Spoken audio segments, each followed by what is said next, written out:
Erin's running around the house cleaning like a madman. Hey, baby girl. Cleaning like a madman because his family's gonna come over today. We don't like the holidays. So for a long time, my family and I didn't talk. So the holidays to me were a really sad time. And I mean, there was like Empower and stuff. Like I made my own little family because mine didn't want to talk to me because I was a gay kid and I was not living their best life that they wanted for me. So that being said, like they didn't become part of my traditions until recently.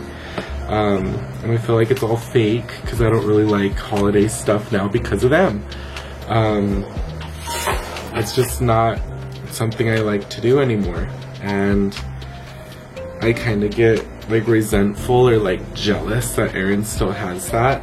And I talked to my therapy person yesterday about how I feel and like what's going on, and they're really cool. Like they're able to like break your preconceived notions and put them back together to make sense to you. But they're like with my mom's passing and stuff, she was really mean to me.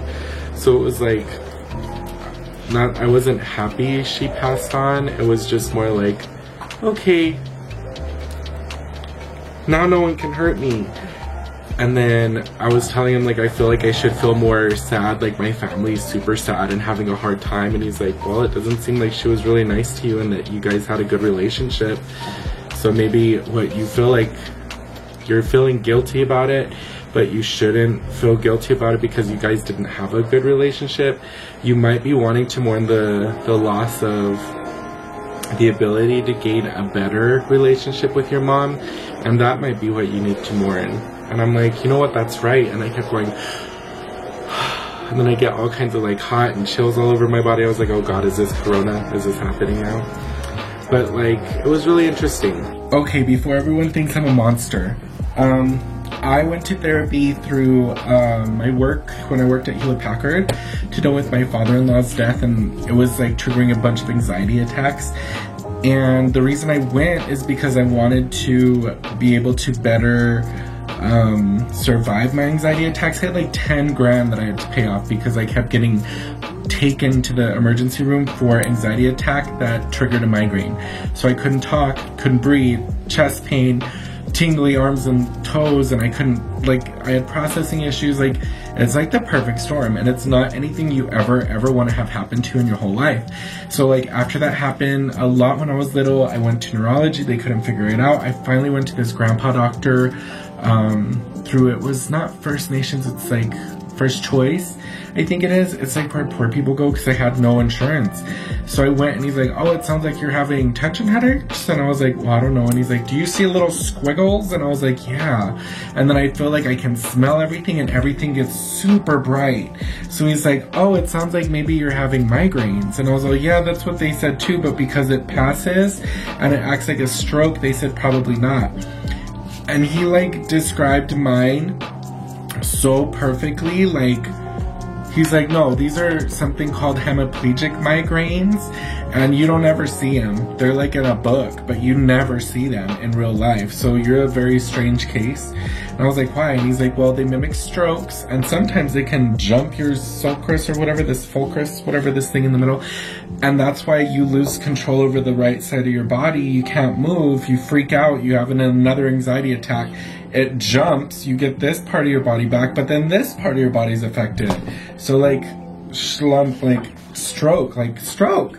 So then I went to go get tools, and then my therapy lady, she was really nice, but she'd always be like, you need to come to therapy and get what you want out of this class. It's just like a spin class.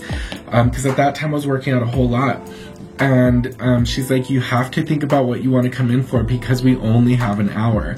And some people make their breakthroughs through that hour and some people don't. And every single time that I went though, like I had a breakthrough. I think the reason was because I was always prepared when I went into it. Like I'd make a little list of things that I wanted to talk about, and I don't have my planner, but my planner has my little list that I wanted things to talk to this therapy guy about. And he was kind of aggressive, like, or not aggressive, he was kind of assertive like me. So he kind of just brought me to things instead of like with that therapy lady, she would like lead me to things and then have me make my own aha moment. But he was just like, okay, this is this, let's connect them. And then it was like, oh, you're right. And then this is this, let's connect them. So I'm like, whoa. So like I had like, I don't know, like epiphany or epiphany.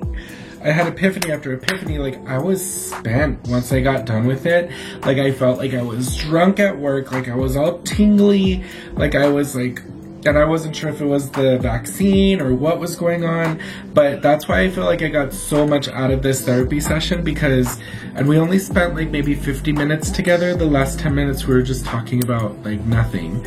But it was just like, because I feel like therapy is like so stigmatized, people just don't want to play along with it, which is really unfortunate because it can help you out so much. Like so many times, like with what I do, I tell people you should speak to someone about this, not someone that you know, not someone that's going to give you attitude or an opinion, but someone that you don't know, an objective person. And it really helped me out, helped me to work through so much stuff in like 50 minutes. Like that was pretty badass. So I just wanted to throw that in here so you guys don't think I'm a total monster, but why I'm trying to think the way I am. And it takes a long time, and I think I might need behavior modification for some of what's going on in my head right now. But as far as like right now, my mental health has improved significantly.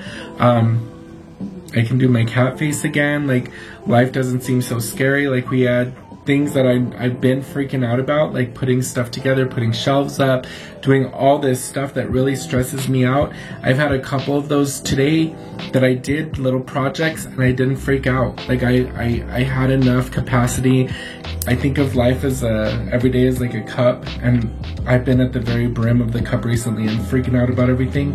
Now my cup has more room. And that is amazing, and I attribute that to just one day of counseling, one day of letting someone help me help myself. So that's all I'm gonna say because people are texting me all crazy and I need to get to sleep. So thanks for listening. Thanks for coming to my TED Talk. Bye. Okay, so I think the house is clean to Aaron's satisfaction. So that's nice. We're not running around crazy anymore. We have 2 hours to wait for everybody. Alexa, pause.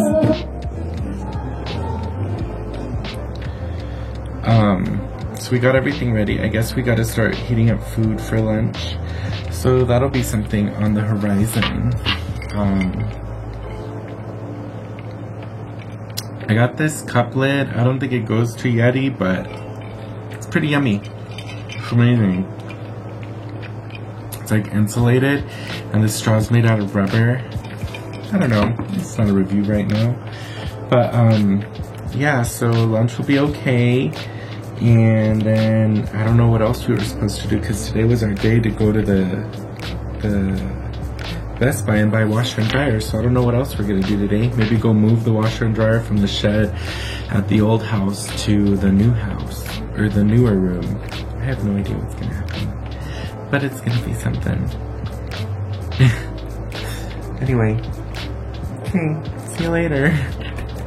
Hi guys, so I know I made a video on this one, the Fjallraven tote pack that they just came out with, the Kanken tote pack, Kanken tote.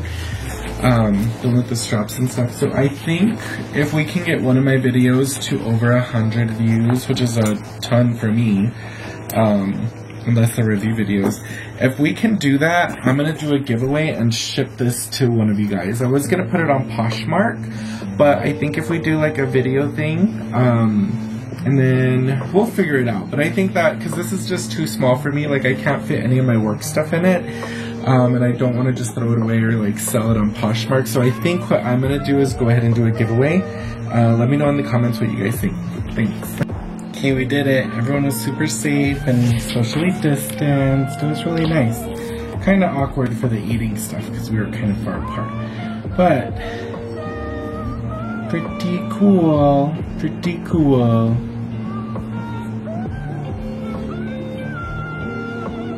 So now I'm gonna probably take a nap, and then, because I feel really tired still.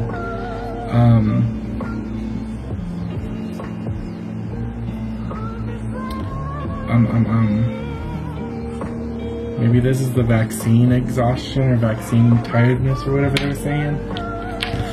So tired. Okay, Quit being tired on camera and just go to sleep, right? So let me just kind of try to make as much sense of this as I can. Like, as far as like family gatherings, I think like when it's 20 people or something, even 10, like that's pushing it.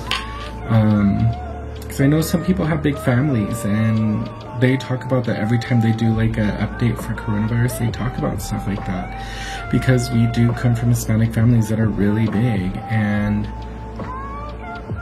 I get it. But also your mental health is like super important right now, but you have to kind of like, and I don't want to say like you have to choose your mental health over your physical health, but because either one can kill you, like literally either one can kill you. So you just gotta kind of make good choices and safe choices, and you know, just do things that make you happy. Okay, bye. We just watched the finale of Mandalorian. I know we're really late. I'm not going to post any spoilers, but if you haven't watched it, I would watch it. It was pretty amazing. Anyway, so Erin wants to watch a scary movie. It's 6:30, so I'll do that. Take something to go to sleep. Because I know I look tired, but because I'm so tired, I'm not going to sleep. And then tomorrow I have a work day.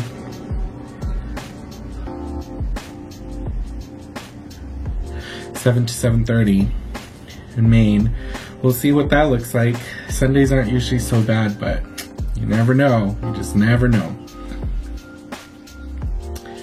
Alright, bye guys.